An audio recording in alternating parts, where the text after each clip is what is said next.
Fala pessoal, bem-vindos a mais uma análise estruturada. Hoje, a gente vai assumir de vez a postura de investigadores clínicos para desvendar um mistério médico de mão cheia. A nossa missão? Resolver uma questão real e super capciosa da prova da FGV para a psiquiatria de 2025. É a oportunidade perfeita para a gente pegar aquele emaranhado de sintomas confusos e transformar em um diagnóstico cirúrgico. Bora bancar os detetives? Para trazer essa teoria para a vida real, deixa eu te apresentar a nossa paciente, a Maria. O monólogo interno que rola na cabeça dela nos últimos 9 meses tem sido francamente exaustivo. A frase é sempre essa: eu devo ter uma doença grave, mesmo que os exames estejam normais. Imagina só o peso de viver com essa convicção absurda de perigo iminente o tempo todo, onde nem a ciência, nem os melhores médicos conseguem te dar um pingo de paz. É uma sensação sufocante, e é exatamente desse ponto de partida que a gente começa a nossa investigação. Bom, vamos mergulhar nisso aqui e dar uma olhada no quadro completo. A Maria tem 33 anos e há 9 meses vive refém dessa hipervigilância. É um comportamento clássico. Ela fica medindo os sinais vitais toda hora, dá aquele Google interminável procurando sintomas e faz aquele tour por um monte de médicos diferentes. Dezenas de exames foram feitos e o resultado? Tudo absolutamente normal. O grande alerta vermelho aqui, o que realmente nos chama a atenção, é o prejuízo funcional. O medo paralisou a vida da Maria, atrapalhando o trabalho e destruindo a vida social dela. E aí, com todo esse histórico detalhado na mão, a banca da FGV joga o desafio direto para a gente. Afinal, qual é o melhor diagnóstico para Maria? A lista de suspeitos está cheia de figurões da psiquiatria. Será que é um quadro psicótico, tipo esquizofrenia? Uma alteração de humor, como o transtorno bipolar ou depressivo maior?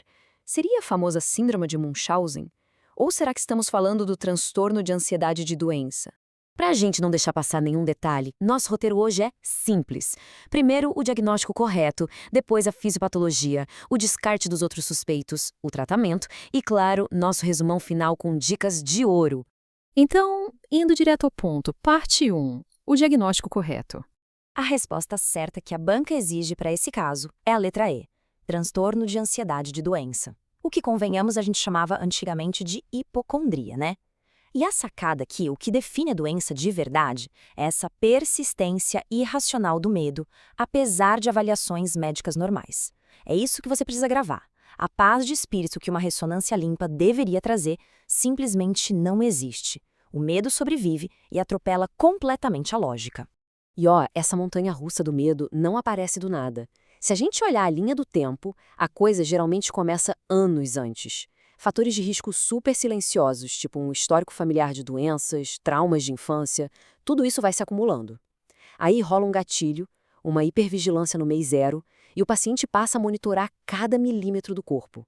Quando bate a marca dos 9 meses, igual a nossa Maria, a bola de neve já virou uma avalanche e o prejuízo na rotina é brutal.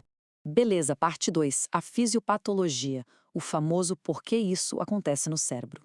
E esse ilustra de um jeito brilhante o que está rolando por trás das cortinas. Pensa num cérebro saudável. Ele faz uma leitura normal das coisas. Você sobe uma escada, o coração acelera um pouquinho e seu cérebro pensa: ok, foi só um esforço, vida que segue. Mas no cérebro da Maria, a história é outra. O circuito de medo está hiperativo, totalmente desregulado. Uma simples fisgadinha muscular ou um desconforto no estômago sofre uma distorção gigantesca. O alarme de perigo extremo dispara por causa de coisas completamente inofensivas da nossa fisiologia. É exaustivo só de pensar. E para você ter uma ideia do tamanho do problema, olha isso. Estima-se que até 1 a 5% da população sofra com esse transtorno. É muita gente, a maioria ali adultos jovens. O que isso significa na prática? Que não importa a sua área, com certeza absoluta você vai esbarrar com um paciente assim no pronto-socorro ou no consultório. É uma condição super frequente e de um sofrimento gigantesco. Agora a parte 3, interrogando os suspeitos. É hora do diagnóstico diferencial. Agora, o que é realmente interessante aqui é como a gente descarta o resto das opções metodicamente. Esquizofrenia? Zero chance. A Maria não está alucinando nem tendo delírios bizarros. Bipolaridade ou depressão maior? Também não, porque não vemos aqueles extremos absurdos de humor ou uma tristeza profunda primária. Mas preste atenção, porque aqui está a verdadeira casca de banana da banca, a síndrome de Munchausen.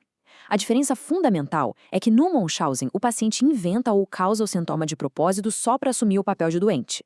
A Maria, ela não forja absolutamente nada. O terror e a ansiedade dela são 100% reais e incontroláveis. Muito bem. Parte 4. A abordagem terapêutica. Afinal, como a gente trata isso? Tirar o paciente desse buraco é como subir uma escada. O primeiro e mais importante degrau é a terapia cognitivo-comportamental, a famosa TCC. Ela é a chave para reestruturar essa mente hipervigilante e parar a mania de ficar checando os sintomas o tempo todo. O segundo degrau, remédio se precisar. Geralmente a gente entra com inibidores seletivos de recaptação de serotonina. O terceiro é o acompanhamento contínuo. Mas olha, um lembrete clínico essencial. Pedir mais e mais exames não ajuda. Exame serve para descartar problema orgânico no começo. Ficar pedindo exame novo toda hora na ilusão de acalmar o paciente só joga gasolina nessa fogueira da ansiedade. Para fechar com chave de ouro, parte 5, revisão final e as melhores dicas de prova.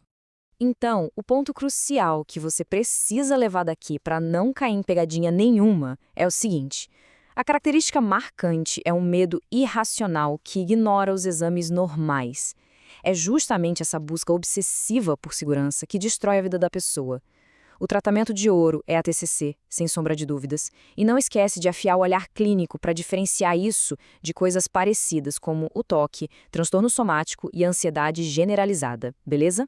Agora, para a gente encerrar, pensa comigo. A gente sabe que descobrir esse problema cedo é a grande cartada para evitar que vire uma condição crônica e debilitante. Então, como é que o pessoal da atenção primária, ali na linha de frente, pode ficar mais esperto e detectar esse circuito do medo hiperativo lá no comecinho, bem antes da coisa explodir e o paciente bater os 9 meses de desespero? Fica aí a reflexão para a gente pensar no refinamento do nosso olhar clínico. Muito obrigado por acompanhar mais essa investigação com a gente e até a próxima.